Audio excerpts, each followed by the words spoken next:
जुलाई 2024। बाबा का साकार मुरली। मधुबन। मीठे बच्चे, तुम यहाँ याद में रहकर बाप दृढ़ करने के लिए आए हो, इसीलिए बुद्धि योग निष्फल न जाए, इस बात का पूरा ध्यान रखना है। आज का प्रश्न है, कौन सी सूक्ष्म विकार भी अंत में मुसीबत खड़ी कर देता है? इसका उत्तर है, अगर सूक्ष्म में भी हवच लालच का विकार है, कोई चीज़ हवच के कारण इकट्ठी करके अपने पास जमा करके रख दी तो वही अंत में मुसीबत के रूप में याद आती है। इसीलिए बाबा कहते हैं, बच्चे अपने पास कुछ भी ना रखो, तुम्हें सब संपर्क को भी समेट कर बाप की याद में रहने की टेव आदत डालनी है। इसीलिए देही अभिमानी बनने का अभ्यास करो। ओम शांति। बच्चों को रोज़ रोज़ याद दिलाते हैं, देही अभिमानी बनो, क्योंकि बुद्धि इधर उधर जाती है। अज्ञान काल में भी कथा वार्ता सुनते हैं तो बुद्धि बाहर भटकती है, यहाँ भी भटकती है। इसीलिए रोज़ रोज़ कहते हैं, देही अभिमानी बनो। वह तो कहेंगे, हम जो सुनाते हैं उस पर ध्यान दो, धारण करो। शास्त्र जो सुनाते हैं वह कवच ध्यान पर रखो। यहाँ तो बाप आत्माओं को समझाते हैं, तुम सब स्टूडेंट देही अभिमानी होकर बैठो। शिव बाबा आते हैं पढ़ाने के लिए। ऐसे कोई कॉलेज नहीं होगा जहाँ समझेंगे शिव बाबा पढ़ाने आते हैं। ऐसा स्कूल होना ही चाहिए। पुरुषोत्तम संगम युग पर स्टूडेंट बैठे हैं और यह भी समझते हैं, परमपिता परमात्मा आते हैं हमको पढ़ाने। शिव बाबा आते हैं हमको पढ़ाने। पहली पहली बात समझाते हैं, तुमको पावन बनना है तो मामी कम याद करो, परंतु माया घड़ी घड़ी भुला देती है। इसीलिए बाप खबरदार करते हैं, कोई भी समझाना है तो पहली पहली बात समझाओ कि भगवान कौन है। भगवान जो पतित पावन दुख हरता सुख करता है, वह कहाँ है? उसको याद तो सब करते हैं। जब कोई आदतें आती है कहते हैं, हे भगवान रहम करो। किसको बचाना होता है तो भी कहते हैं, हे भगवान ओ गॉड हमको दुख से सबको है। यह तो पक्का मालूम है, सतयुग सुख धाम कहा जाता है और कलयुग को दुख धाम कहा जाता है। यह बच्चे जानते हैं, फिर भी माया भुला देती है। यह याद में बिठाने की रस्म भी ड्रामा है, क्योंकि बहुत है जो सारा दिन याद नहीं करते हैं, एक मिनट भी याद नहीं करते हैं, फिर याद दिलाने के लिए यहाँ बिठाते हैं। याद करने की युक्ति बतलाते हैं तो पक्का हो जाए। बाप की याद से ही हमको सतो प्रधान बनना है। सतो प्रधान बनने से बाप ने फर्स्ट क्लास रियल युक्ति बताई है। पतित पावन तो एक ही है, वह आकर युक्ति बताते हैं। यहाँ तुम बच्चे शांति में तब बैठते हो जबकि बाप के साथ योग्य है। अगर बुद्धि का योग जहाँ तहाँ गया तो शांत में नहीं है, गोया अशांत है। जितना समय यहाँ वहाँ बुद्धि योग गया वह निष्फल हुआ, क्योंकि बाप तो कटते नहीं। दुनिया यह नहीं जानती कि पाप कैसे कटते हैं। यह बड़ी महीन बातें हैं। बाप ने कहा कि मेरी याद में बैठो, तो जब तक याद की तार जुटी हुई है उतना समय सफलता है। ही बुद्धि इधर उधर गई तो टाइम वेस्ट हुआ, निसफल हुए। बाप का डायरेक्शन है ना कि बच्चे मुझे याद करो। अगर याद नहीं किया तो निसफल हुआ। इससे क्या होगा? तुम जल्दी शतोप्रधान नहीं बनेंगे, फिर तो आदत पड़ जाएगी। यह होता रहेगा। आत्मा इस जन्म के पाप तो जानती है। वह कोई कहते हैं हमको याद नहीं है, परंतु बाबा कहते हैं 3-4 वर्ष से लेकर सब बातें याद रहती है। शुरू में इतने पाप नहीं होते जितने बाद में होते हैं। दिन प्रयाई होती जाती है। त्रेता में 2 कला कम होती है। चंद्रमा की 2 कला कितने में कम होती है? धीरे धीरे कम होती जाती है। फिर 16 कला संपूर्ण भी चंद्रमा को कहा जाता है। सूर्य को नहीं कहते, चंद्रमा की है एक मास की बात। यह फिर है कल्प की बात। दिन प्रतिदिन नीचे उतरते जाते हैं, फिर चढ़ सकते हैं। फिर तो दरकार नहीं जो हम याद करें और ऊपर चढ़े। सतयुग के बाद फिर उतरना है। सतयुग में भी याद करे तो नीचे उतरे ही नहीं, ड्रामा अनुसार उतरना ही है। तो याद ही नहीं करते हैं, उतरना ही जरूर है। फिर याद करने का उपाय बाप ही बतलाते हैं, क्योंकि ऊपर जाना है।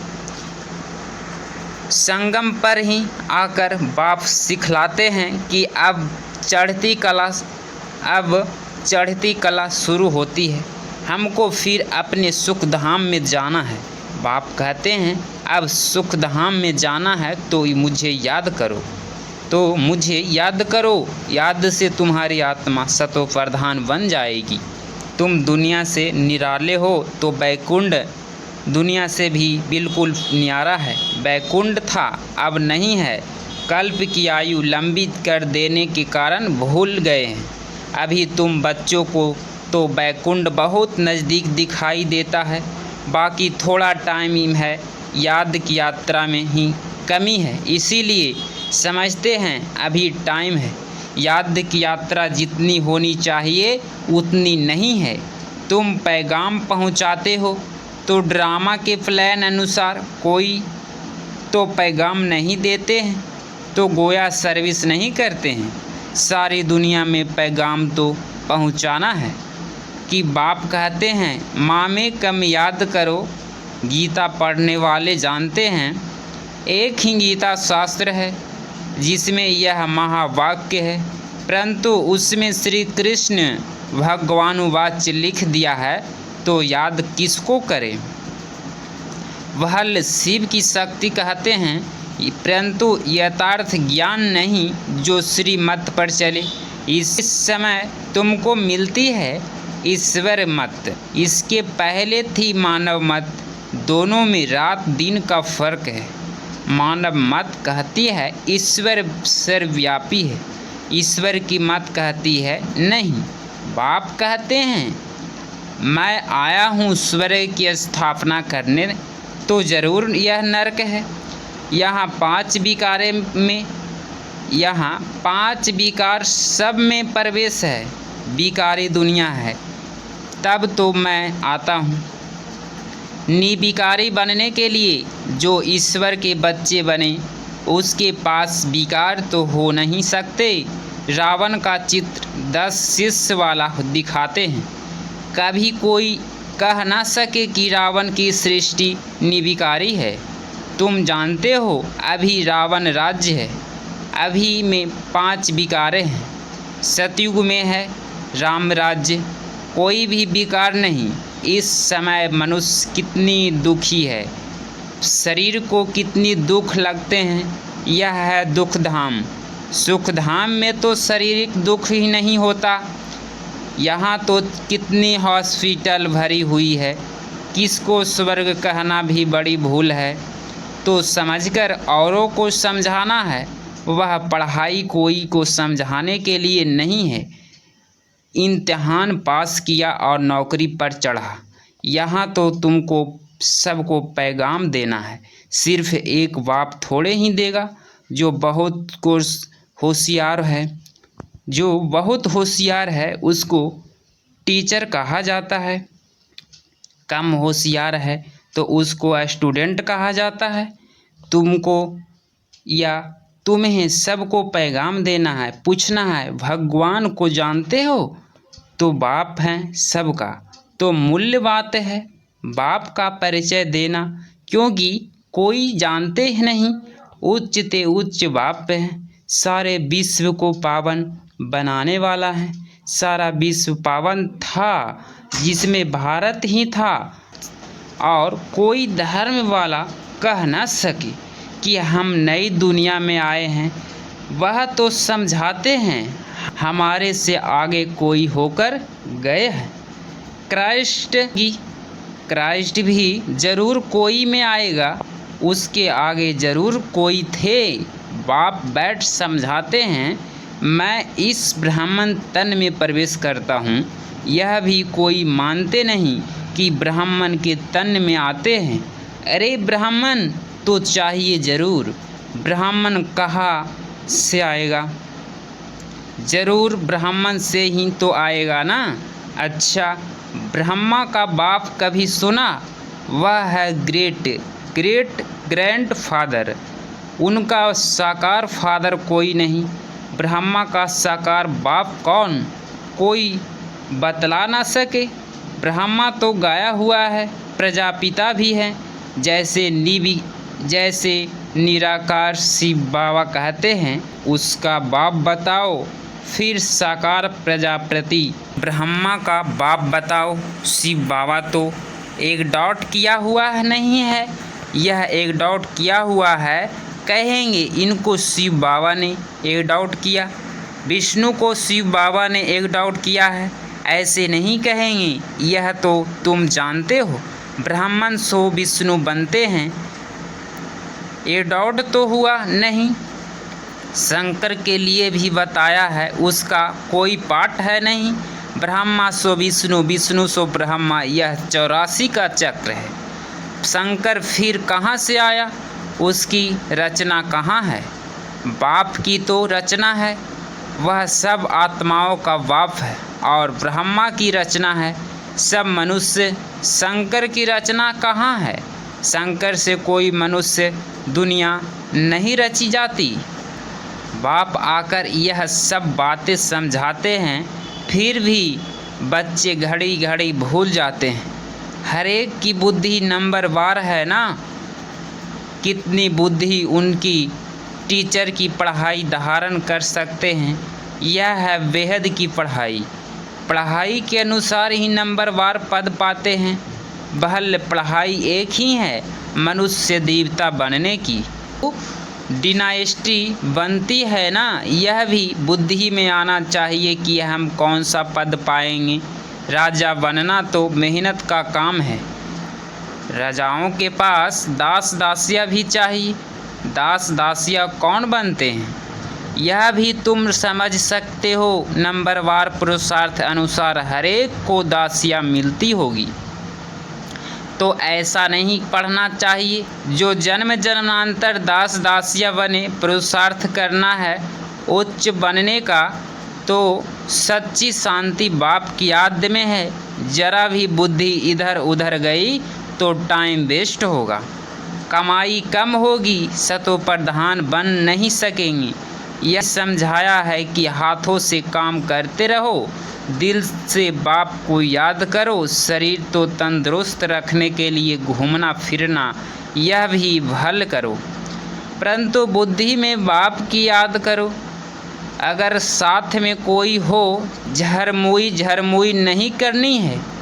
यह तो हर एक की दिल गवाही देती है। बाबा समझा देते हैं, ऐसे अवस्था में चक्कर लगाओ। पादरी लोग जाते हैं, एकदम शांत हैं। तुम लोग ज्ञान की बातें सारा समय में नहीं करेंगे, फिर जवान तो शांत में लाकर शिव बाबा की याद में रेस करनी चाहिए। जैसे खाने के समय बाबा कहते हैं, याद में बैठकर खाओ, अपना चाट देखो। बाबा अपना तो बताते हैं कि हम भूल जाते हैं। कोशिश करता हूँ, बाबा को कहता हूँ, बाबा हम पूरा समय याद में रहूँगा, आप हमारी खांसी बंद करो। शुगर कम करो, अपने साथ जो मेहनत करता हूँ वह बताता हूँ, परंतु मैं खुद ही भूल जाता हूँ। तो खास जो बातें बाबा के साथ करता हूँ वह सच सुनाता हूँ। बाबा बच्चे को बता देते हैं, बच्चे बाप को नहीं सुनाते, लज्जा आती है।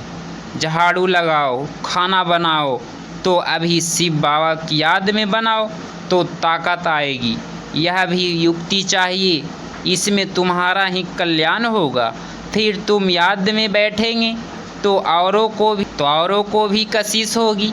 एक दो को कशिश तो होती ही ना।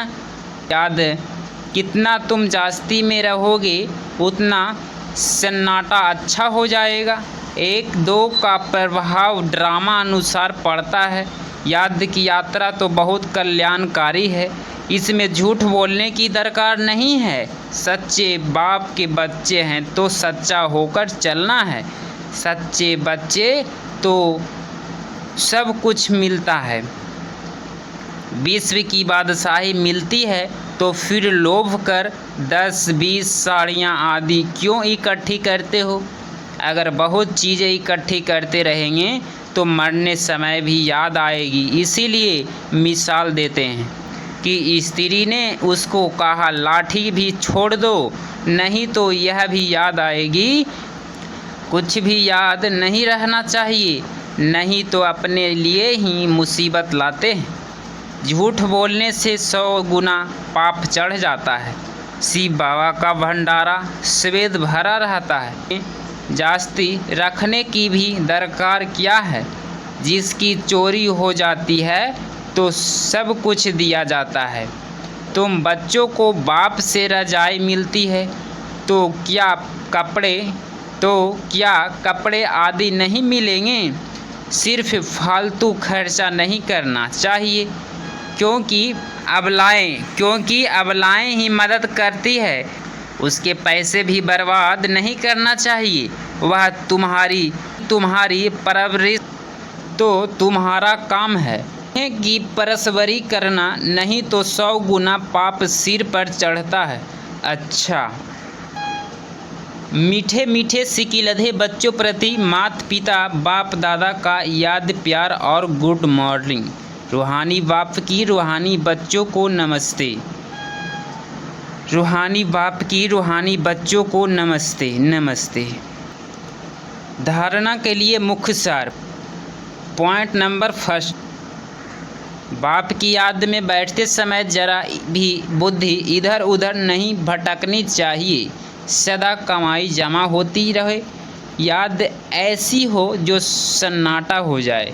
पॉइंट नंबर 2, शरीर को तंदुरुस्त रखने के लिए घूमने फिरने जाते हो तो आपस में झरमुई पर चिंतन नहीं करना है। जबान को शांत में रख बाप की याद करने की रेस करनी है। भोजन भी बाप की याद में खाना है। आज मीठे बाबा का वरदान, निश्चय बुद्धि बन कमजोर, संपर्कों की जाल को समाप्त करने वाले सफलता संपन्न भव। इसका स्पष्टीकरण किया गया है। अभी तक मेजॉरिटी बच्चे कमज़ोर संपर्कों को स्वयं ही मर्ज करते हैं। सोचते हैं पता नहीं होगा या नहीं होगा, क्या होगा, यह कमज़ोर संपर्क है, दीवार बन जाते हैं और सफलता उस दीवार के अंदर छिप जाती है। माया कमज़ोर संपर्कों की जाल छिपा देती है, उसी जाल में फंस जाते हैं। इसीलिए मैं निश्चय बुद्धि विजयी हूँ। सफलता मेरा जन्म सिद्ध अधिकार है। इस समृद्धि से कमज़ोर संपर्कों को समाप्त करो। आज का स्लोगन, तीसरा ज्वालामुखी नेत्र खुला रहे तो माया शक्तिहीन बन जाएगी। तीसरा ज्वालामुखी नेत्र खुला रहे तो माया शक्तिहीन बन जाएगी। ओम शांति।